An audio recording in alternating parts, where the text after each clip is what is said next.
Hello दोस्तों, मैं निर्भय स्वागत करता हूं आपका हमारे इस ब्यूटीफुल से चैनल में। देखिए दोस्तों, फाइनली हम लोग वर्ड फॉर मेडी जी का वो सीरीज स्टार्ट करने वाले हैं। ओके, और इस वीडियो में हम लोग चैप्टर 1 का सेशन 1 कवर करेंगे। तो चलिए बिना लेट के स्टार्ट करते हैं। इस वीडियो को स्टार्ट करने से पहले मैं आपको एक इंपॉर्टेंट चीज़ बता दूं कि अगर आप हमारी प्रीवियस वीडियोस को नहीं देखे हैं, यानी कि जो उस बुक का इंट्रोडक्शन पार्ट है, अगर आप उसको नहीं देखें तो प्लीज़ मैं आपको स्ट्रांगली रेकमेंड करूंगा कि आप जो हमारी प्रीवियस वीडियोस हैं उनको पहले देख लें। ओके, तभी आप इस वीडियो को देखें और इससे अच्छे से समझ में आएगा इस वीडियो को। ओके, चलिए स्टार्ट करते हैं इस वीडियो को। देखिए दोस्तों, हम लोग इस सेशन में बात करेंगे how to talk about personality type. मतलब कि हम जहाँ पे रहते हैं, हमारे चारों तरफ जितने भी लोग रहते हैं उनका कैसा माइंडसेट होता है, उनकी कैसी पर्सनालिटी होती है, उन्हीं सारी चीज़ों के बारे में हम लोग इस पूरे सेशन में पढ़ने वाले हैं और उससे अपने वोकैब को बिल्ड करेंगे। ओके, तो देखिए ऑथर ने क्या किया है कि इस पूरे सेशन को स्टार्ट करने से पहले एक छोटा सा ब्रीफ इंट्रोडक्शन दे दिया है ताकि हम ये समझ सके कि हम लोग इस पूरे सेशन में क्या क्या पढ़ने वाले हैं। ओके, तो चलिए उसको पहले देख लेते हैं। देखिए, जो सबसे पहला पॉइंट है कि what are interested solidly in your own welfare. मतलब कि एक ऐसा पर्सनालिटी जो कि केवल अपने बेनिफिट में ज़्यादा इंटरेस्ट रखता हो। ओके, उसको क्या बोलते हैं? Constantly talk about your self. मतलब कि एक ऐसा आदमी जो कि खुद के बारे में लगातार बातें करता रहता है, उसको क्या कहते हैं, है ना? Dedicate your life to helping others. अब कई लोग ऐसे होते हैं जो कि दूसरों को ज़्यादा हेल्प करना पसंद करते हैं, तो उन भाई पर्सनालिटीज़ को क्या क्या बोलते हैं? Okay, turn your mind inward.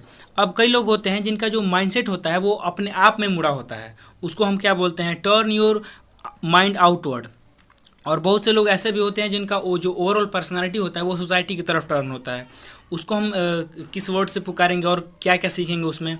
Okay, hate humanity. अब एक ऐसा आदमी जो कि पूरे ह्यूमन रेस से ही हेट करता है, उसको नापसंद करता है, उसको पसंद नहीं आता है। ठीक है, अब देखिए हेट वुमन। अब एक ऐसा आदमी जो कि भाई वुमन से घृणा करता है, उनको अच्छी नहीं लगती हैं वुमन, है ना? हेट मैरिज, जिसको शादी विवाह अच्छा नहीं लगता।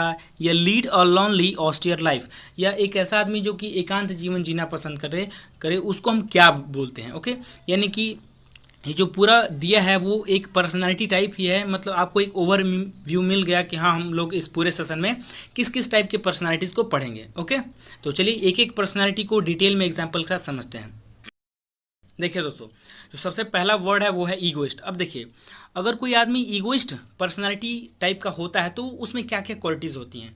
तो देखिए, सबसे पहला क्वालिटी तो ये होगा कि simple direct and above board. मतलब कि ये क्या simple direct and above board का मतलब क्या? तो देखिए, वो सिंपल का मतलब होता है कि नॉर्मल लोगों की तरह ही होता है, हम और आप की तरह ही होता है। ओके, डायरेक्ट का मतलब होता है कि वो जिससे भी बातें करेगा वो बड़ा सीधा और सटीक बातें करता है। ठीक है, ओवरबोर्ड का मतलब होता है कि वो लोगों से बड़ा ओपनली बिहेव करता है, खुल करके बातें करता है। तो ये मतलब हो गया पहला पॉइंट का। अब देखिए जो नेक्स्ट पॉइंट है, what's it in it for me, what is in it for me. अब देखिए, यानी कि वो जो भी मेजर स्टेप्स लेता है, जो भी डिसीजन लेता है, उस सभी डिसीजन के पीछे का जो मेन लॉजिक ये होता है कि हाँ, इसमें मेरा कुछ बेनिफिट है कि नहीं। ओके, अगर इस काम को करने से मेरा बेनिफिट हो रहा है तो मैं तो काम को करूँगा, लेकिन अगर इस काम को करने से पहले मेरा नुकसान होगा तो इस काम को मैं कतई भी नहीं करूँगा। यानी कि वो केवल अपना लाभ देखते हैं। And doesn't care about someone, यानी कि वो दूसरों की केयर नहीं करते, उनके लाभ हानि के बारे में नहीं सोचते। यानी कि एक हिंदी में बोले तो एक स्वार्थी व्यक्ति, एक ऐसा व्यक्ति जिसको केवल अपना लाभ देखता है, उसको हम बोलते हैं egoist person. Okay, I hope आपको ये वर्ड समझ में आ गया होगा। चलिए जो नेक्स्ट वर्ड लेते हैं वो है ईगोटिस्ट। अब देखिए दोस्तों, ईगोटिस्ट और ईगोइस्ट में केवल टी का फर्क होता है।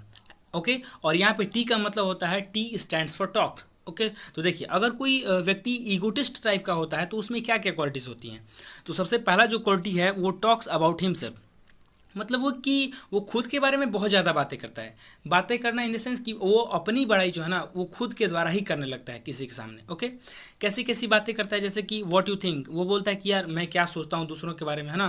व्हाट यू हैव डन, कि मैंने अपने जीवन में क्या क्या काम कर दिए, वो अपने सारे लाइफ अचीवमेंट्स को दूसरों के सामने बताते रहता है। हाउ गुड यू आर, कि मैं कितना अच्छा हूँ, इन सारी चीज़ों को दूसरों के सामने अपना बड़ाई करने लगता है, उसको बोलते हैं ईगोटिस्ट पर्सन। ओके, तो एक ऐसा व्यक्ति जो कि अपनी बड़ाई खुद से करे उसको बोलते हैं ईगोटिस्ट। चलिए जो नेक्स्ट वर्ड है वो है अल्ट्रुइस्ट। अब देखिए दोस्तों, अल्ट्रुइस्ट बड़ा ही इंटरेस्टिंग वर्ड है। अब देखिए अल्ट्रुइस्ट कैसे लोग होते हैं? सर्च ऑफ ट्रू हैप्पीनेस, यानी कि ऐसे लोग जो कि जो वास्तविक खुशी है उसको ढूंढने का प्रयास करते हैं, उनको हम बोलते हैं altruist person. Okay, wants to welfare others. अब ये चाहते हैं कि दूसरों को कितना से कितना अधिक भलाई किया जा सके, यानी ये चाहते हैं कि कैसे हम किसी दूसरों के जीवन में कुछ ना कुछ कंट्रीब्यूट कर सकें। Okay, does not care about himself, और ये खुद की चिंता नहीं करते हैं ज़्यादा, ये चाहते हैं कि दूसरे खुश रहें और इन्हीं में इनको लगता है कि हाँ इसमें ही ट्रू हैप्पीनेस है। ओके, तो अल्ट्रुइस्ट का मतलब क्या हो जाएगा कि एक ऐसा लोग जो कि दूसरों को हेल्प करना ज़्यादा पसंद करते हैं और उसमें ही अपनी खुशी को ढूंढते हैं। इन शॉर्ट में कहते हैं परोपकारी व्यक्ति। ओके, चलिए जो नेक्स्ट वर्ड है वो है इंट्रोवर्ट। अब देखिए दोस्तों, इंट्रोवर्ट बड़ा ही इंटरेस्टिंग और इम्पॉर्टेंट वर्ड भी है। देखिए इंट्रोवर्ट क्या होता है, अगर कोई व्यक्ति इंट्रोवर्ट टाइप का होगा तो उसमें क्या क्या क्वालिटीज़ होंगी। तो सबसे पहला कि एग्जामिन योर एवरी थॉट्स। अब जैसे कि कोई एग्जाम में बैठता है तो अपने हर एक क्वेश्चन को अटेम्प्ट करना चाहता है, वैसे ही जो इंट्रोवर्ट वाले लोग होते हैं वो अपने हर एक थॉट को एग्जामिन करते हैं। ओके, एक एग्जाम पेपर की तरह। What do other think of me, how do I look, I should not have said that, है ना।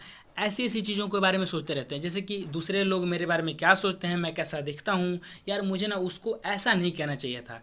ऐसे ऐसे तरीके के थॉट्स को अपने अंदर सोचते रहते हैं और कॉन्टिन्यूसली उन्हीं के चारों तरफ ये घूमते रहते हैं। ओके, तो इन्हीं सारे थॉट्स के कारण ये जो है अनसोशल से दिखने लगते हैं, लोगों से दुराव घटने लगता है इनका, सॉरी। ओके, लोगों से दुराव बढ़ने लगता है इन्हीं सारी थॉट्स के कारण। अब देखिए, may even be A genius. अब ये लोग जीनियस भी हो सकते हैं। ओके, तो आप बोलेंगे कि जीनियस क्यों हो सकते हैं, तो क्योंकि इनका जो ओवरऑल पर्सनालिटी होता है वो अपने आप में ही टर्न होता है, ये अपने आप में ही सोचते रहते हैं। तो इस कारण से इनके मन में कोई इनोवेटिव या क्रिएटिव आइडियाज़ क्रिएट होते रहते हैं। ओके, तो इस कारण ये जीनियस हो जाते हैं, मतलब कि कंपलसरी नहीं है बट हाँ प्रोबेबिलिटी है। चलिए जो नेक्स्ट वर्ड है वो है एक्सट्रोवर्ट। अब देखिए दोस्तों, जो एक्सट्रोवर्ट है वो इंट्रोवर्ट का डायरेक्ट ऑपोजिट वर्ड है। ओके, तो एक्सट्रोवर्ट में क्या क्या क्वालिटीज़ होती हैं, तो लाइक एन एमिएबल पर्सन। अब देखिए एमिएबल का मतलब होता है कि फ्रेंडलीनेस बिहेवियर, यानी कि ऐसे लोग जो होते हैं ना कि वो दोस्ताना व्यवहार वाले लोग होते हैं। ठीक है, interest and enjoy the society.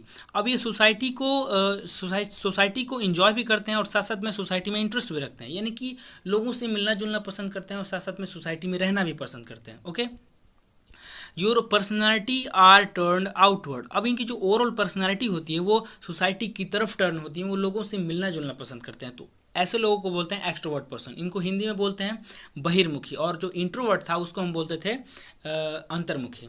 Okay, चलिए जो नेक्स्ट वर्ड है वो है एम्बीवर्ट। अब देखिए दोस्तों, जो एम्बीवर्ट है वो दो क्वालिटी का मिक्स होता है। तो एम्बीवर्ट कैसे लोग होते हैं, तो यू हैव बोथ टेंडेंसीज। अब जिसके पास बोथ टेंडेंसीज, बोथ मतलब कौन सी सारी, यानी कि इंट्रोवर्ट भी और साथ में एक्सट्रोवर्ट भी, तो ये दो क्वालिटीज़ जिनके पास होती है उनको बोलते हैं ambivert person. Okay, turn according to situation. अब ये अकॉर्डिंगली टर्न कर लेते हैं अपने आप को कि कब इंट्रोवर्ट होना है कब एक्सट्रोवर्ट होना है। ओके, वो सिचुएशन के अकॉर्डिंग अपने आप को टर्न कर लेते हैं, mostly like a normal person. अब जो हमारी सोसाइटी में जितने भी लगभग मोस्टली जितने भी लोग होते हैं वो लगभग कैसे होते हैं, एम्बीवर्ट ही होते हैं, यानी कि वो उनमें दोनों क्वालिटीज़ होती हैं। तो ये हो गया एम्बीवर्ट, इसको हिंदी में बोलते हैं उभयमुखी। चलिए जो नेक्स्ट वर्ड है वो है मिज़ैंथ्रोप। अब देखिए दोस्तों, जो 7 वर्ड और 8 एंड 9 जितने भी ये 3 वर्ड हैं आगे आने वाले, वो सभी एक दूसरे से किसी न किसी तरह से हेटर ही होंगे। ओके, यानी किसी दूसरे से हेट करते होंगे। तो चलिए जो 7th वर्ड है वो है मिज़ैंथ्रोप। अब मिज़ैंथ्रोप क्या करता है, तो यू हेट एवरीवन। अब जो मिज़ैंथ्रोप पर्सन होगा वो सभी से घृणा करता है, किसी को भी पसंद ही नहीं करता, बच्चा बूढ़ा आदमी औरत सभी से, एवरीवन मतलब everyone. Okay, don't trust anyone. अब देखो, जब किसी को पसंद ही नहीं करेगा, अगर किसी को मानेगा ही नहीं, तो भाई किसी पर ट्रस्ट क्यों करेगा, किसी पर भी विश्वास नहीं करेगा। ठीक है, ऑल ह्यूमन रेस नॉनसेंस। अब ये सोचता है कि जो जितने भी ह्यूमन रेस हैं वो सभी क्या है, सभी के सभी मूर्ख हैं, केवल मुझको छोड़ करके। ओके, तो मिज़ैंथ्रोप कैसे लोग होते हैं, जिनको कोई सा भी इंसान अच्छा नहीं लगता, उसको हम बोलते हैं मिज़ैंथ्रोप पर्सन। चलिए जो नेक्स्ट वर्ड लेते हैं वो है मिसोजिनिस्ट। मिसोजिनिस्ट। अब देखिए दोस्तों, मिसोजिनिस्ट कैसे होंगे, ये भी एक हेटर ही है, पर ये किससे हेट करता है, तो यू हेट ऑल वुमन, यानी ये केवल सभी महिलाओं से घृणा करता है। इनको जो इंसान में जो केवल महिलाएं होती हैं उनको ये नापसंद करते हैं। ठीक है, क्यों ऐसा करते हैं, because in the past you were crossed.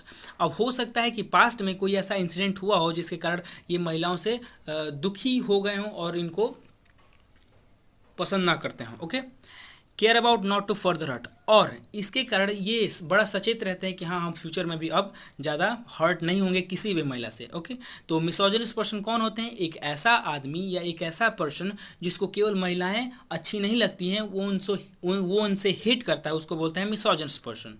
चलिए अब जो नेक्स्ट वर्ड लेते हैं वो है मिसोगमिस्ट पर्सन। अब देखिए दोस्तों, मिसोगमिस्ट ये भी एक हेटर ही है। तो ये क्या करता है? Deny legal commitment. अब जितने भी लीगल कमिटमेंट होते हैं, लीगल कमिटमेंट का मतलब क्या? जो शादी विवाह जो रिचुअल्स होती हैं, प्रथाएं होती हैं, उनको ये नकारते हैं। वो बोलते हैं कि हमको पसंद नहीं आता है, ठीक है। अब ये सोचते हैं कि अगर कोई एक दूसरे को पसंद करता है तो he can leave as a lover, यानी कि वो एक लवर की तरह रह सकता है, रूममेट्स रूम पार्टनर की तरह रह सकता है, और साथ साथ में फ्लैट शेयरर, जो एक दूसरे को फ्लैट शेयर करते हैं, उनके साथ भी वैसा बिहेवियर बना के रह सकता है। क्या ज़रूरत है शादी विवाह की करने की, है ना। ये सोचते हैं कि दीज ऑल टाइज, ये सोचते हैं कि ये जो सभी जो लीगल कमिटमेंट होती हैं वो आदमी को बांध देती हैं, उनका जो इंडिपेंडेंट होता है वो ख़त्म कर देता है। ओके, तो ये होता है मिसोगमिस्ट। मिसोगमिस्ट मतलब क्या है? कि एक ऐसा आदमी जो लीगल कमिटमेंट यानी जो शादी विवाह है उससे नाराज़ रहता है या उनको अच्छा नहीं लगता है। चलिए जो 10th वर्ड है वो है असेटिक। अब देखिए दोस्तों, ये लास्ट वर्ड है। असेटिक मतलब क्या? Leaves a lonely life. एक ऐसा आदमी जो कि केवल अकेला जीवन जीना पसंद करता है, साधु धर्मात्मा की तरह। Okay, simple life high thinking, but ये सिंपल लाइफ में बिलीव करते हैं कि जितना लाइफ सिंपल हो सके उतना रखो, बट हाई जो थिंकिंग है वो बहुत ज़्यादा ऊपर होनी चाहिए, मतलब कि अच्छे लेवल की होनी चाहिए। यानी कि सादा जीवन उच्च विचार वाली जो आइडियोलॉजी है उसमें ये बिलीव करते हैं। Lead a spiritual life. अब ये धार्मिक जीवन जीना पसंद करते हैं, है ना। ये स्पिरिचुअलिटी को ज़्यादा फेवर करते हैं और चाहते हैं कि हम उसमें डेवलप हो रहे हैं, ठीक है। तो ये रहा आज का 10 वर्ड। अब आपकी बारी है प्रैक्टिस करने की। देखिए दोस्तों, जैसे कि आप लोगों ने 10 वर्ड पढ़ा, ठीक है। अब ये जो क्वेश्चन है आपको अटेम्प्ट करना है, इसका मैं स्क्रीनशॉट आपको प्रोवाइड करा दूंगा। अब आपको कैसे ये सॉल्व करना है देखिए। जैसे कि पहला जो क्वेश्चन है, who lives a lonely austere life. अब कौन जो है वो अकेला जीवन जीना पसंद करता है? तो उस वर्ड का जो पहला लेटर है वो है ए, तो आप गेस कर सकते हैं कि एक असैटिक पर्सन। तो इसी तरीके से आपको एक से जितना भी वर्ड दिया है, क्वेश्चन दिया, आपको पढ़ना है और साथ साथ में अटेम्प्ट करना है, और आपको आंसर में कमेंट में अपना आंसर जरूर पुट करना है। जैसे कि आप मान लीजिए कि 10 में से 8 किए, तो आप ऐसे करेंगे कि 8 आउट ऑफ 10। ओके, तो आप ऐसे कर देंगे तो मैं समझ जाऊंगा कि हाँ आपको चीज़ें 10 में से 8 आ गई हैं। चलिए अब देखिए दोस्तों, जो हम लोग का जो नेक्स्ट टॉपिक होने वाला है वो होगा ओरिजिन एंड रिलेटेड वर्ड। यानी कि हम लोगों ने सेशन 1 में 10 वर्ड पढ़ा, वो किस लैंग्वेज से ओरिजिन है और उसका कितना रिलेटेड वर्ड बन सकता है, उन सारी चीज़ों को हम लोग नेक्स्ट टॉपिक में कवर करेंगे, मतलब जो हमारा नेक्स्ट वीडियो होगा उसमें, ठीक है। तो देखिए दोस्तों, अगर आपको ये चीज़ें अच्छी लग रही हैं तो प्लीज़ आप इस वीडियो को लाइक कीजिए और हमारा मोटिवेशन बनाए रखिए। ओके, और साथ साथ जितना भी हो सके अपने दोस्तों के साथ शेयर कीजिए ताकि वो भी इसका बेनिफिट ले सकें। और लास्ट एंड सबसे वैल्यूएबल थिंग्स ये कि अगर आपको इस वीडियो से रिलेटेड कोई भी डाउट है और थोड़ा सा भी सजेशन है तो प्लीज़ आप अपना जो फीडबैक है कमेंट में ज़रूर दीजिए। ओके, और इस चैनल से